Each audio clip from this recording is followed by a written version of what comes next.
Gente, vou falar comigo também, por favor?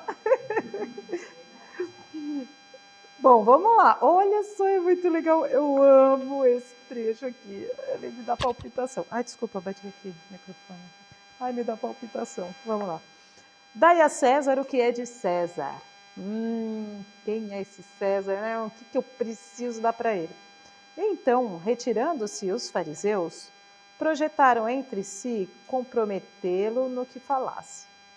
E enviaram-lhe seus discípulos, juntamente com os herodianos, que lhe disseram: Mestre, sabemos que é verdadeiro e não se te dá de ninguém, porque não levas em conta a pessoa dos homens. Dize-nos, pois, qual é o teu parecer? É lícito dar tributo a César ou não? Olha que palavras mais difíceis, não? Uma linguagem antiga, né? Então, vamos lá, tinha um povo lá querendo dar uma desafiada, né? Vamos cutucar esse cara aí. E aí, né? Tá certo pagar os tributos, né? Tá certo pagar impostos, né? Ou não? Porém, Jesus, conhecendo a sua malícia, Jesus era esperto, mais esperto que todos, né? É o espírito mais evoluído que já desceu à Terra. E os caras querendo ser espertões. Mal sabiam eles. Por que me tentais, hipócritas? Mostrai-me cá a moeda do censo. E eles lhe apresentaram um dinheiro. Então ele pediu, né? Então dá aí uma moeda para mim. Como vocês são hipócritas, né? Vem aqui. Aí Jesus lhe disse: de quem é esta imagem e inscrição? Porque na moeda, né, tem um ladinho que é o valor e o outro ladinho que é a carinha, né? Cara ou coroa. Aí, é de César. Então, disse-lhes Jesus: pois dai a César o que é de César, e a Deus o que é de Deus. E quando ouviram isso, admiraram-se e deixando-se retirar. Né?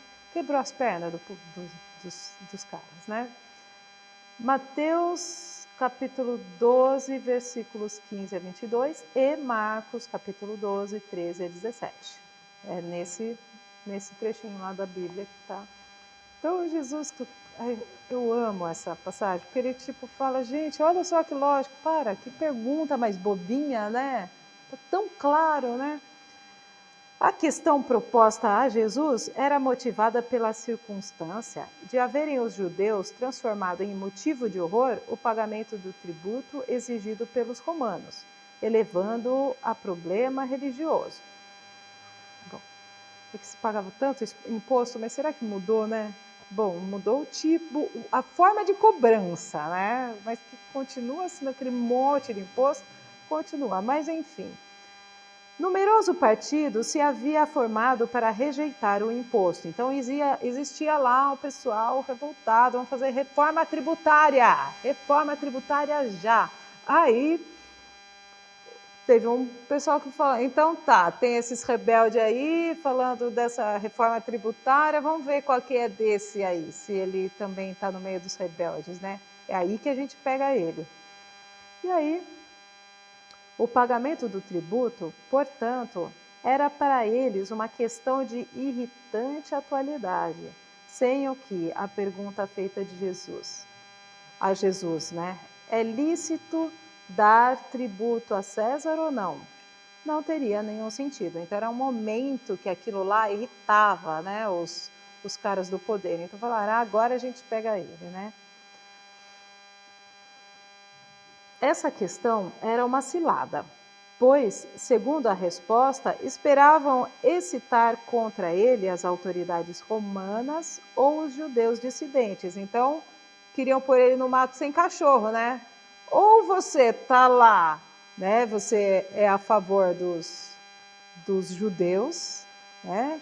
Ou você tá de um lado ou você tá do outro. Ou você é contra ou você é a favor. Se você for contra, você está a favor da outra parte, está arrumando encrenca com a outra parte. Aí, se você for a favor, está arrumando encrenca com a outra parte. Mas Jesus é muito mais esperto, claro, né? Mas Jesus, conhecendo a sua malícia, escapa à dificuldade, dando-lhes uma lição de justiça, ao dizer que dessem para cada um o que lhes era devido, né? Gente, eu acho muito fantástico esse. Então, a cada um tá tudo certo, aos homens, né? As leis humanas, o que é exigido pelas leis humanas, e as leis divinas, o que é exigido pelas leis divinas. Ia. Eles não entendiam.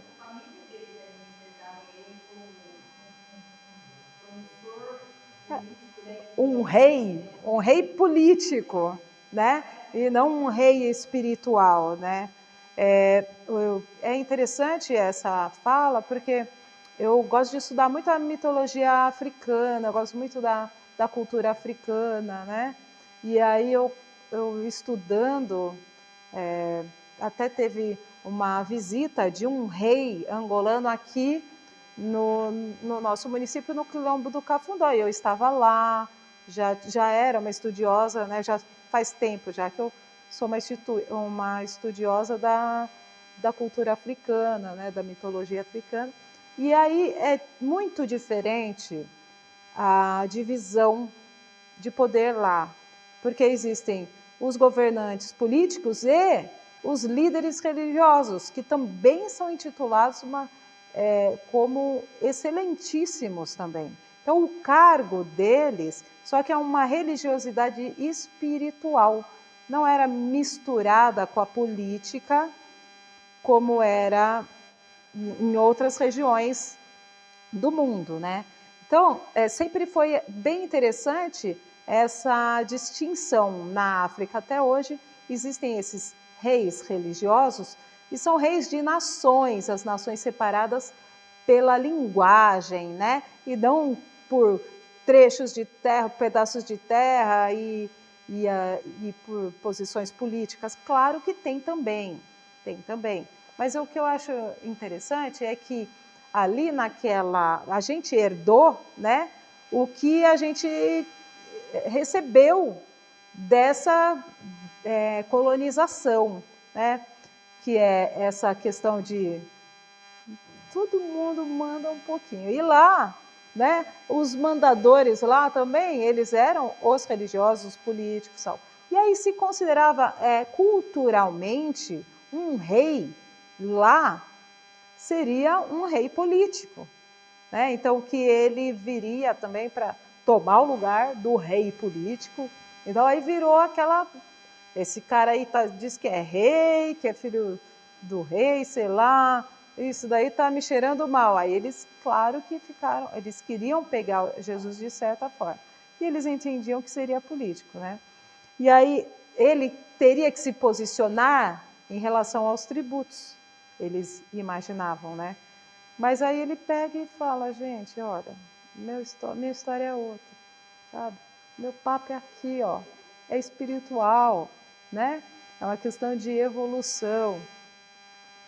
É bem legal essa. Bom, eu sei que fugi um pouco, né? Mas é que eu lembrei dessa questão do costume, né? Da cultura. Isso é bem cultural.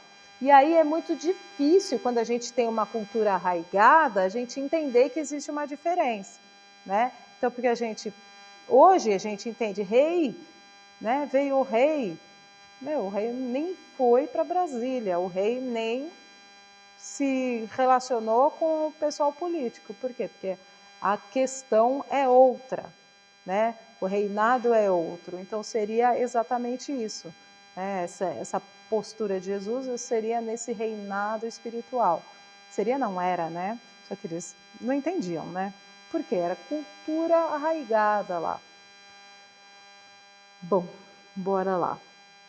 Mas Jesus, conhecendo a sua malícia, escapa à dificuldade, dando-lhes uma lição de justiça, ao dizer que dessem cada um o que lhes era a cada um, né, o que lhes era devido. Essa máxima, dai a César o que é de César, não deve ser entendida de maneira restritiva e absoluta. Como todos os ensinamentos de Jesus, é um princípio geral, resumido numa forma prática e usual, e deduzido de uma circunstância particular. Então, era naquele momento, entendeu? Esse princípio é uma consequência daquele que manda agir com os outros como quereríamos que os outros agissem conosco. Condena todo prejuízo moral e material causado aos outros, toda violação dos seus interesses, e prescreve o respeito ao direito de cada um, como cada um deseja ver os seus respeitados.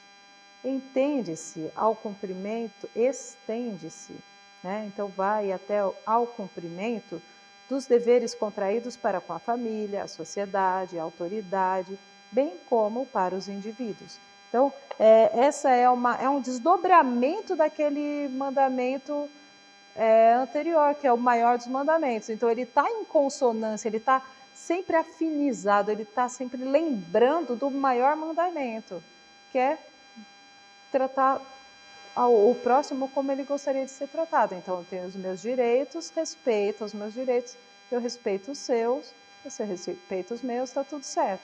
Né? Então, César tinha o direito lá de cobrar os impostos, os tributos, então respeito o seu direito, mas meu direito de resgatar almas, né? Então me conceda o meu direito. Então ele fez a parte dele, mas vamos ver se os outros, né? Lá na frente da história a gente vê se os outros contribuíram, né? Com a sua parte. Então é importante a gente observar isso no nosso dia a dia, o quanto a gente está respeitando os nossos, quanto que a gente está respeitando o direito dos outros, assim como a gente quer que respeite os nossos direitos, né? O direito de vizinhança, né? Eu moro num apartamento, vou dar um exemplo aqui bem básico. Moro num apartamento. E aí, no meu apartamento, meu filho passou umas dificuldades, teve que sair lá da casa dele, veio para o meu apartamento. Ele tem uma criança de 1 ano. Que criança de 1 ano não derruba coisas? Fala. E aí, cai, sai correndo. Tá, é uma criança. Não tenho como engessar a criança. Tá, mas você pode pôr um limite de 10 horas da noite. 10 horas da noite, todo mundo dormindo, porque senão incomoda o vizinho de baixo, né? Então, eu quero o meu sossego também, porque eu não quero que os vizinhos de cima façam barulho para eu poder descansar quando eu quero. Então, por que eu não posso, né, fazer primeiro? Porque tem um vizinho embaixo, tem um em cima. Da mesma forma que eu incomodar o de baixo, eu vou ser incomodada pelo de cima. Então, se eu for incomodada pelo de cima, eu posso exigir o respeito. Por favor, vizinho, já são 11 horas, eu estou com sono, você está fazendo barulho, você pode, por favor, controlar a sua criança? Legal, posso pedir isso, se eu fiz isso primeiro. Né? Então, agora, se eu deixei a minha criança fazer bagunça e atrapalhar o de baixo, né? Então, é um exemplo prático do dia a dia dessa história, né? Sim, tem que ter coerência, né? Então, a gente precisa respeitar, né? Depositar o nosso, lá na nossa poupancinha, pôr as moedinhas certas no cofrinho, dependendo daquilo que a gente quer colher. Né? E aí, se a gente tem outra coisa, não é só dependendo do que a gente quer colher, é dependendo do direito do outro.